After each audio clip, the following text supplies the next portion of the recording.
সেলিম ভাই, তাহলে গ্রামের থেকে তো আমরা পিকনিকে যাইতেছি, গ্রামে কয়টা চাঁদা মাদা ধরছে তা তো জানি, কক্সবাজার যাবো, তাহলে টিয়া পয়সা দাও, হাতে আর তো বেশি দিন সময় নাই, আর আছে 2 দিন সময়, তাহলে কেবা দেখি টিয়া পয়সা দাও।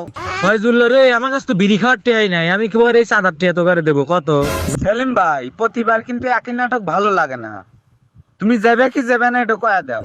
সেবের তুই মন চাই রে, কিন্তু এবার ব্যবসায় অনেক লস খাই গেছি। তার মানে তুমি কইতেছো তুমি এবার যাবে না? আমি কি তোকে একবারও কছি যে আমি যাব না? যাব, কিন্তু কক্সবাজার না, মহাকাশে যাব। ওরে আমার স্যাটেল বাল, তোমার কক্সবাজার যাওয়ার টিয়া থাকে না, তুমি যাবে মহাকাশে না? তুমি এত টিয়া কোনে পেবে? তাহলে তুমি একটু বেসা লাগবে। তোর এক টেয়াও লাগবি না, তোকে আমি 10 মিনিটে মহাকাশে নিয়ে যাব, তুই এনে দাঁড়া। শালা কোনে গেল রে?